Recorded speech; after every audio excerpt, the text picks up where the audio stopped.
আজকে আমাদের উদ্যোগে বরিশাল, খুলনা, মাদারীপুর, শরীয়তপুর, খুলনা, যশোর এই 21টি জেলার লোক আমরা একত্রিত হওয়ার একটি প্রত্যয় ব্যক্ত করেই আজকে শুরু করছি। আজকে এই শুরুটি হবে সকল জেলার আগামী দিনে। আগামী শুক্রবার আমাদের পরবর্তী বৈঠক। সেই বৈঠকে আমরা সিদ্ধান্ত নেব আমরা এই কর্মসূচিকে বাস্তবায়ন করার জন্য এই 3টি দফা নিরপেক্ষভাবে এই সরকারের কাছে, আমরা কোনো রাজনৈতিক সরকারের কাছে এই মুহূর্তে বলতে চাচ্ছি না। রাজনৈতিক সরকার আসবে, ভোটে নির্বাচিত যে সরকার হবে তাদের কাছে আহ্বান জানাবো পরে। এখন দায়িত্বে আছেন ইউনূস সাহেব। আমরা বাংলার মানুষ মনে করি সে একজন নিরপেক্ষ ব্যক্তি। তার দেশপ্রেমিক চিন্তায় এবং সাহসিকতার সাথে নিরপেক্ষভাবে আমার দক্ষিণ বেঙ্গলে এই সমস্যার সমাধান করতে হবে। চীন সরকার বাংলাদেশের সাথে ভালোবাসা, ফ্রেন্ডশিপ রক্ষা করার জন্য 3টি হাসপাতাল দিয়েছে। আলহামদুলিল্লাহ। আমরা ওই দক্ষিণ বেঙ্গলের যে কি পরিমাণ অসহায়, কত মানুষ এই ঢাকায় চিকিৎসার জন্য লঞ্চে করে মারা গেছে, আসার সময় গাড়িতে বসে মারা গেছে। এই মৃত্যু যন্ত্রণা শত শত মানুষের কান্না। এ কারণে আমরা এই 3টির একটি হাসপাতালের স্থান আমরা চাই। আমরা কোনো জেলায় হোক সেই দাবিতে আসি নাই। দক্ষিণবঙ্গের যেখানে সকলের সুবিধা হয় যোগাযোগের জন্য সেই জায়গায় করলে আলহামদুলিল্লাহ। আর আমি আসাদুর রহমান খান বলছি, সেটি হলো মাদারীপুরে আমাদের চাচার অক্ষ এস্টেট সম্পত্তি আছে। সেই অক্ষ এস্টেট সম্পত্তিতে মসজিদ, মাদ্রাসা, ঈদগাহ জনজি আমাদের সম্পত্তি যদি শহরে করতে চান আমাদের কোনো আপত্তি নাই। আমাদের স্টেটের সিদ্ধান্ত দিয়েছে আমাকে বলার জন্য দেশবাসীর কাছে, জাতির কাছে, প্রশাসনের কাছে এবং এই সরকারের কাছে আমরা সেই জায়গাটা দিতে প্রস্তুত।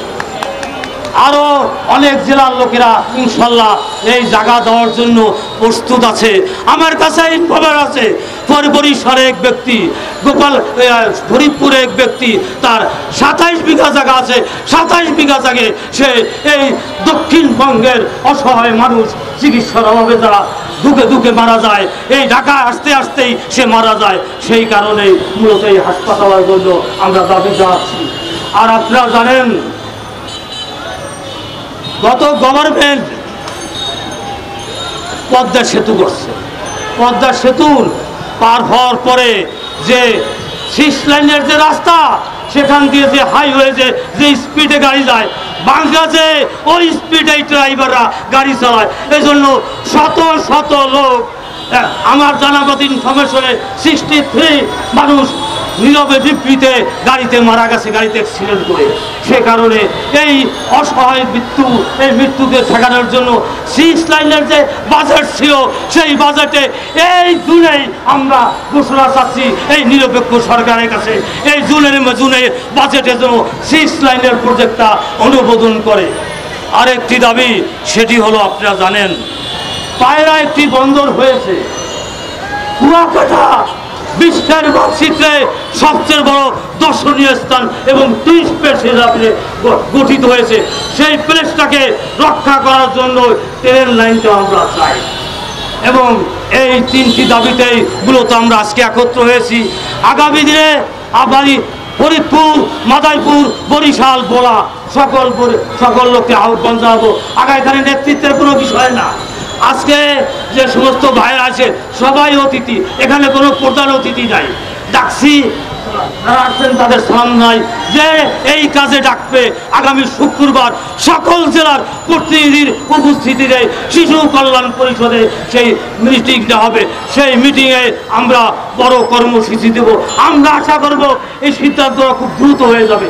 এই গভর্নমেন্টের কাছে আমাদের অনুরোধ, এই জন্য আমরা রাজপথে আছি। আপনারা এইটা অনুমোদন দেন, অনুমোদন দিলে আমরা কর্মসূচি উদ্যোগ করব এবং আমরা আশা করি ইউনূস সরকারের কাছে নিরপেক্ষভাবে এই সিদ্ধান্তগুলো নেবেন এই আশা রেখেই আমি আমার বক্তব্য শেষ করছি। বিজয়ের পথে যাত্রা শুরু, জীবন অথবা মৃত্যু। আসসালামু আলাইকুম।